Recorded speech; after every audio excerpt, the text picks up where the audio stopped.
Chers frères et sœurs, tout le monde connaît l'expression semer la zizanie. Tout le monde le connaît, oui ou non? On l'utilise quand une personne crée des conflits, suscite des soupçons, quand une personne montre les gens les uns contre les autres, ou détruit une communauté de l'intérieur. On utilise le terme semer la zizanie. Mais, cependant, peu de gens savent que cette expression trouve son origine dans la parabole de Jésus en Matthieu 13, versets 24 à 43, que nous venons d'entendre. Jésus parle de bonne semence et il parle d'ivraie. Tu parles Fadi.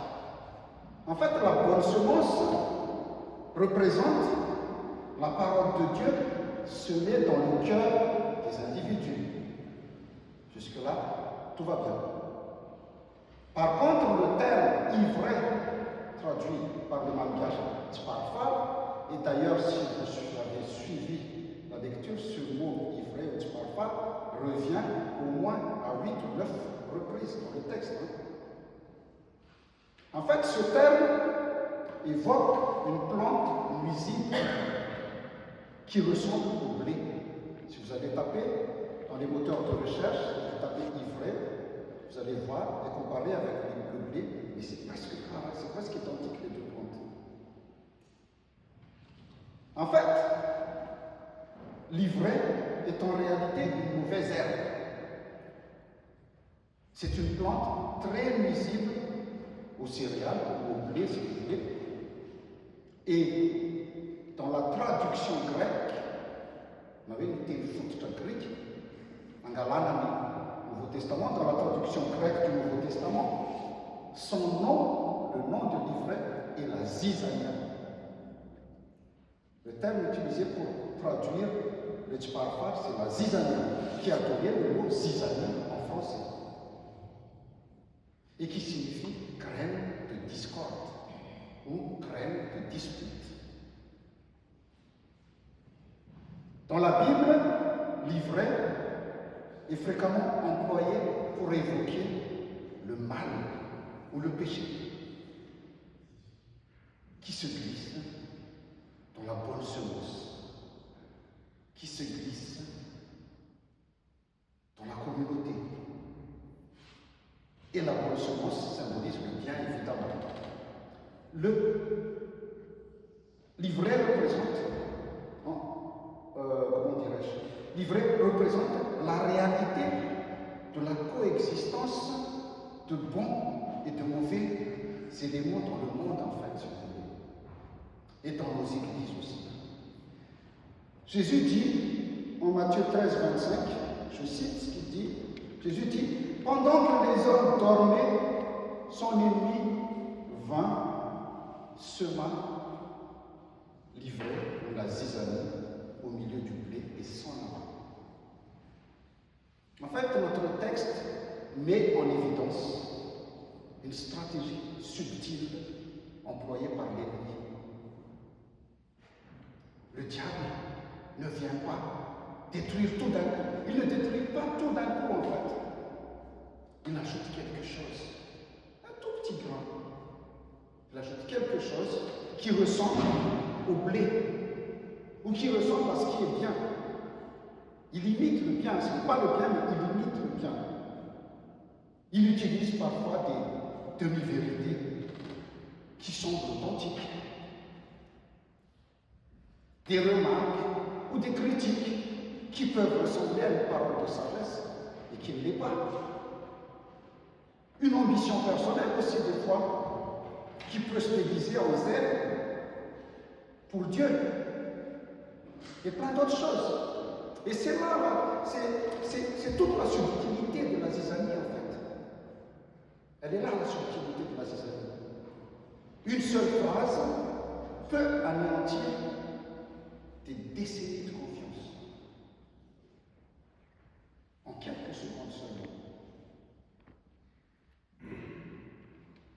prolifération, il faut partager.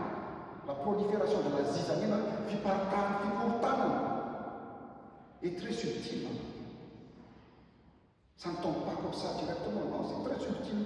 Ils nous utilisent, ils nous utilisent, ils nous utilisent tous. C'est là le problème.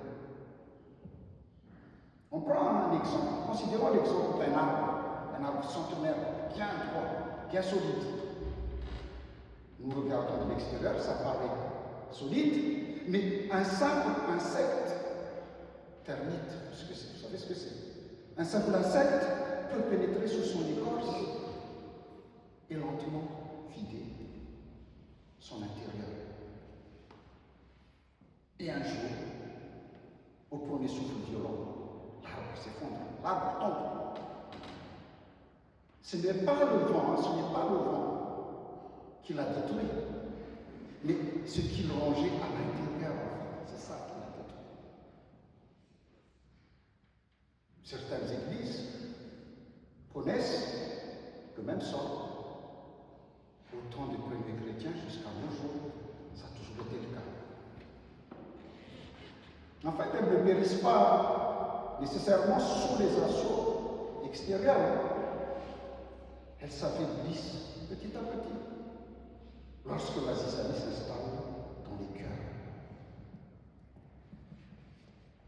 Dans une communauté, dans une église, les divisions ne sont pas causées, ne sont pas toujours causées par un grand scandale ou un grand conflit. Non, c'est rarement le cas. Parfois, elles commencent par un simple remarque, par une simple remarque. Tu sais ce qu'on m'a dit. Je ne veux pas critiquer. Ou, des fois, c'est encore plus subtil. Prie pour lui parce que... Et ça, finalement, quelqu'un prête attention. Puis quelqu'un d'autre le répète. Puis quelqu'un d'autre amplifie. Et c'est le début de la zizanie. C'est comme ça.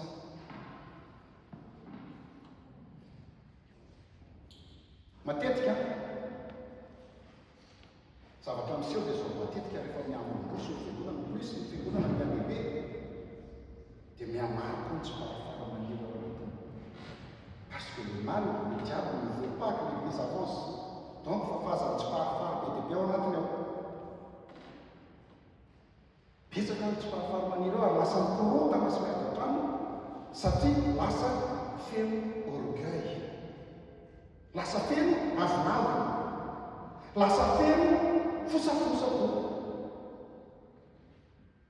Ni avenable, mas fusa.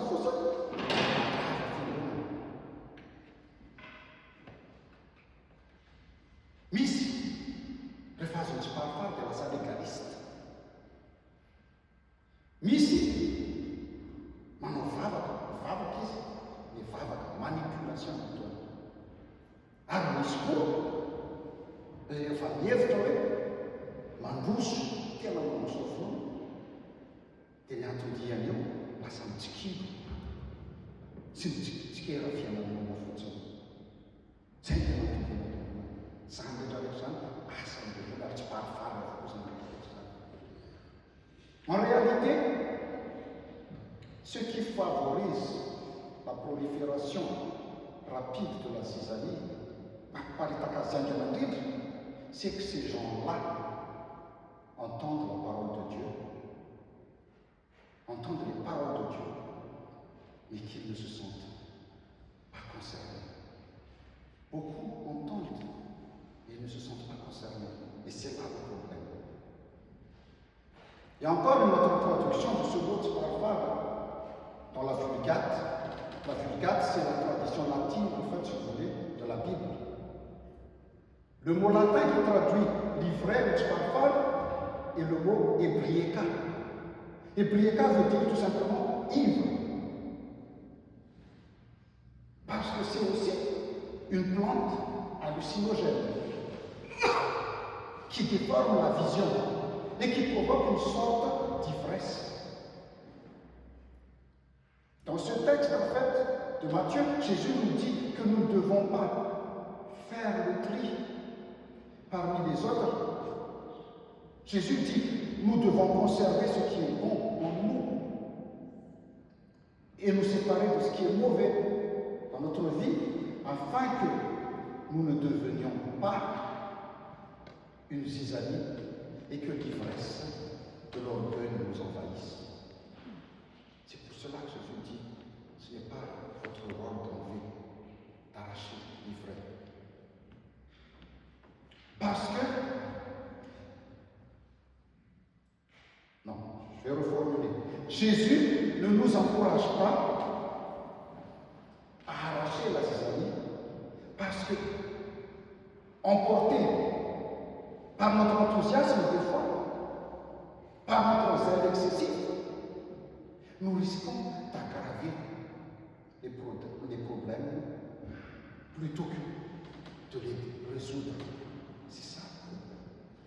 Au lieu de résoudre, on crée un autre problème. Si vous regardez l'histoire du christianisme depuis le temps des apôtres, les guerres de religion, les divisions de l'Église. Par exemple, je prends l'exemple de Constantinople. Constantinople, c'est Istanbul, mais c'est Istanbul actuel. C'était le dernier bastion chrétien en Asie mineure. Mais il est tombé sous les mains des musulmans parce que l'Église chrétienne à Rome et l'Église chrétienne orthodoxe n'ont pas su s'unir. Rome a préféré laisser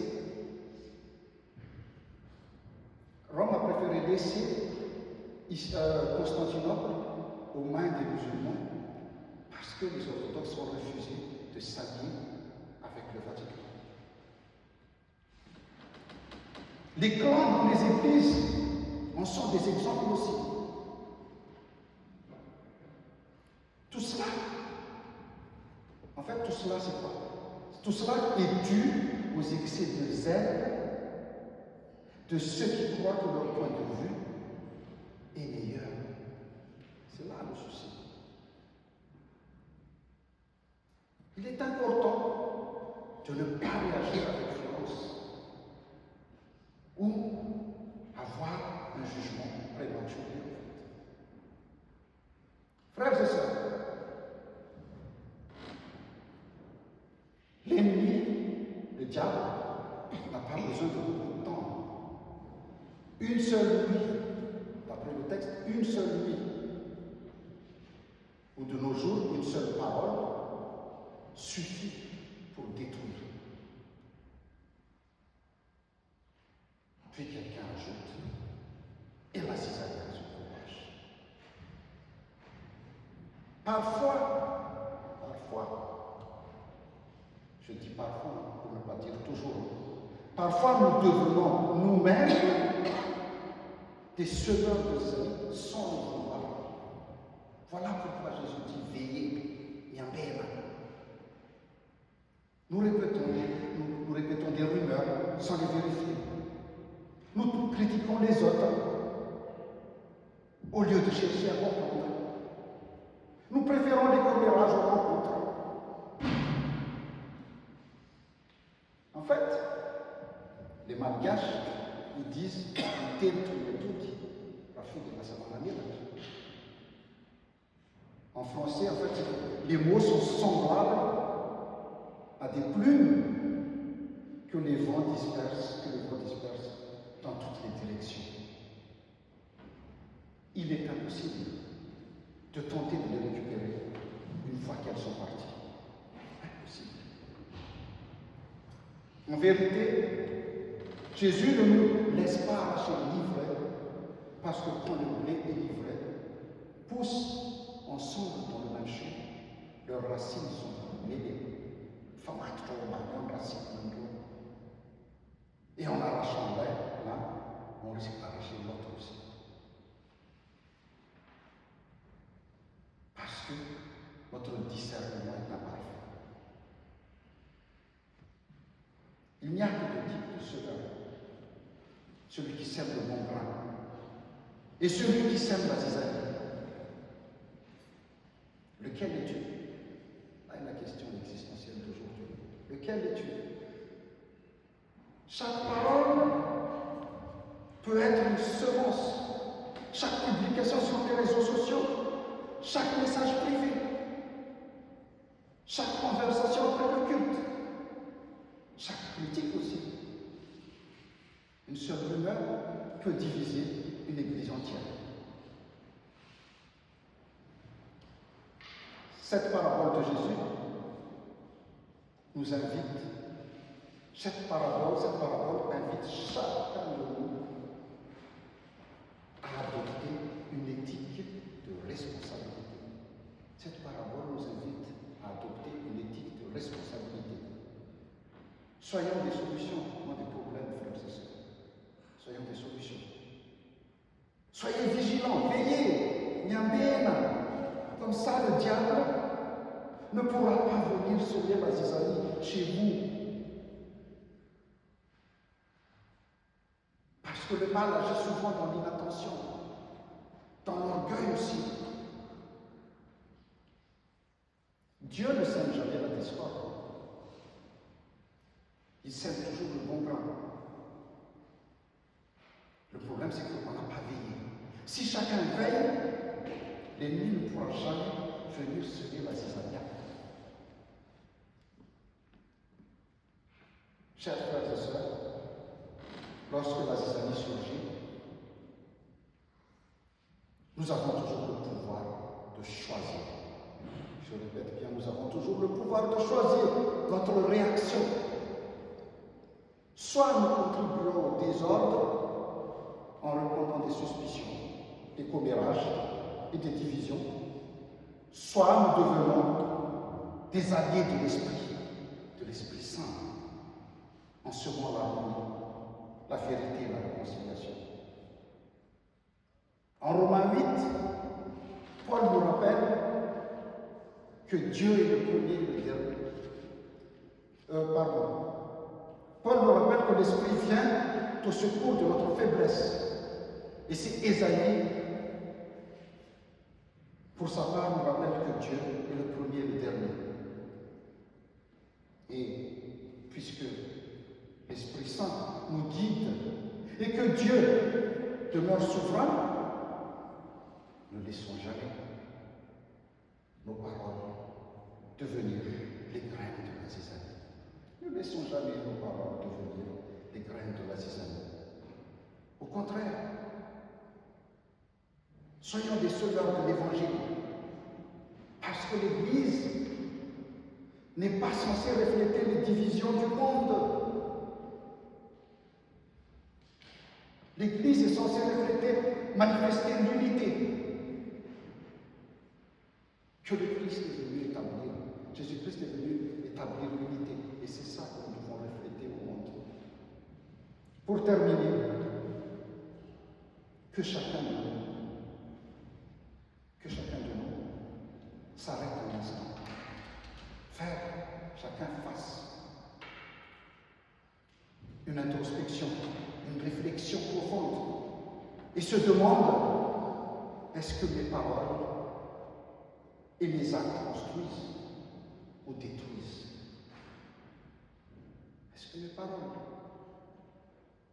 et mes actes construisent ou détruisent?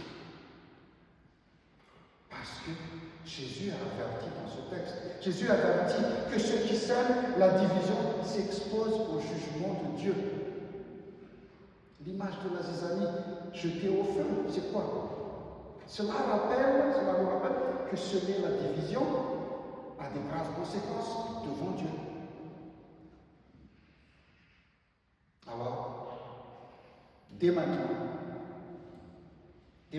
décidez de semer la paix. Semer la vérité et semer l'amour. Que la grâce de notre Seigneur Jésus-Christ, l'amour de Dieu le Père et la communion de Saint-Esprit soient avec nous tous. Amen.